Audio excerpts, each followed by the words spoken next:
Hello friends, ഞാൻ ഇന്ന് എൻ്റെ മുറപ്പെണ്ണിന് ഒരു സർപ്രൈസ് കൊടുക്കാൻ പോവുകയാണ്.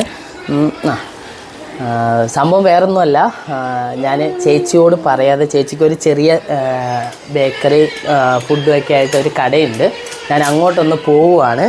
അപ്പം ചേച്ചിയോട് ഞാൻ രാവിലെ അറിയാതെ പറഞ്ഞു പോയിട്ടുണ്ട്, ചേച്ചി ഞാൻ ചിലപ്പോൾ വരും എന്നുള്ളത്. ഞാൻ അറിയാതെ ചേച്ചി ഇങ്ങനെ സംസാരിച്ച് വന്ന വഴിക്ക് നോക്കട്ടെ, ഞാൻ പറ്റുമെങ്കിൽ അങ്ങോട്ട് വരാൻ ചേച്ചി, അന്നേരം നമുക്ക് സംസാരിക്കാമെന്ന് പറഞ്ഞു. കാരണം ഞാൻ പോകുന്നത് വേറൊന്നുമല്ല, ഞങ്ങളുടെ ഫാമിലി പരമായിട്ടുള്ള കുറച്ച് കാര്യങ്ങൾ ഞങ്ങൾക്ക് ഡിസ്കസ് ചെയ്യാനുണ്ട്.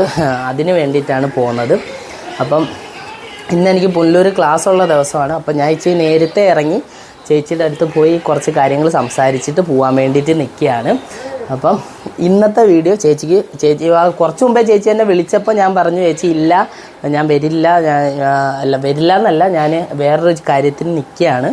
അപ്പം ഇത് കഴിഞ്ഞിട്ട് ഞാൻ ഒരു അരമണിക്കൂർ കഴിഞ്ഞ് വിളിക്കാമെന്ന് പറഞ്ഞു. കാരണം ഞാൻ പോയി കുളിച്ചിട്ട് ഫ്രഷായിട്ട് ചേച്ചിയുടെ അടുത്തോട്ട് പോകാൻ വേണ്ടിയിട്ട്, നമ്മുടെ കടയിലോട്ട് പോകാൻ വേണ്ടിയിട്ട് നിന്നെ. അതുകൊണ്ട് ചേച്ചിയുടെ അടുത്ത് അറിയാതെ പറഞ്ഞു പോയതുകൊണ്ട് അതില്ലാതാക്കാൻ വേണ്ടിയിട്ട് അങ്ങനെ പറഞ്ഞതാണ്. അപ്പം ഇപ്പം എനിക്ക് തോന്നുന്നു ചേച്ചിക്ക് തോന്നുന്നില്ല ഞാൻ ചെല്ലുമെന്നുള്ളത്. അപ്പം എന്തായാലും ഒരു ചെറിയ സർപ്രൈസ് ആവുമെന്ന് എനിക്കറിയില്ല, എന്തായാലും നോക്കാം. അപ്പോൾ അതാണ് ഇന്നത്തെ വീഡിയോ. അപ്പോൾ നമുക്ക് ഈ കാര്യങ്ങളെല്ലാം നോക്കാം. ഇത് കഴിഞ്ഞിട്ട് എനിക്ക് നമ്മുടെ ക്ലാസ്സിലോട്ട് പോകണം. ഓക്കെ, ഒളിച്ചിരിക്കുന്ന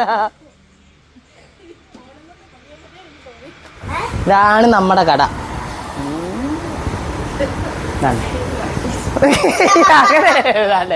അതാണ് എൻ്റെ മാമി, എൻ്റെ ചക്കര മാമി. എന്താ മാമി എനിക്ക് പഴംപൊരിയും ബീഫും തരാൻ വേണ്ടിയിട്ട് കറി ചൂടാക്കുക.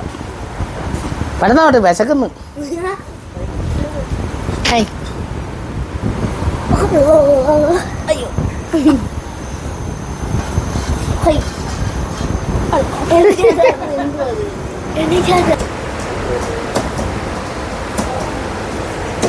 ഇപ്പൊ കയറി വരും.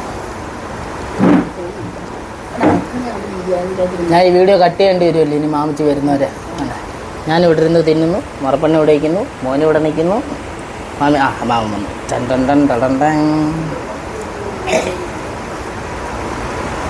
CID മുസയിലെ ദിലീപ് വരുന്നതാണ് കൊണ്ട്. മാമാ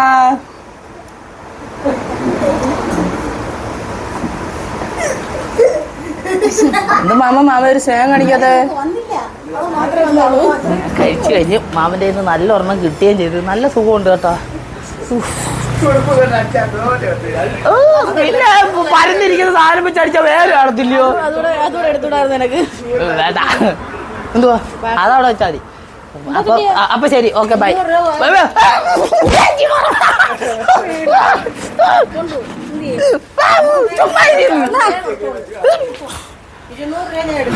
പിന്നെ 200 രൂപ എടുത്തു. ഇതിന് 200 രൂപ എടുത്താൽ 70 രൂപ എടുത്താൽ പോയിരുന്നു അവൻ്റെ പഴംപൊരി ബീഫിന്റെ.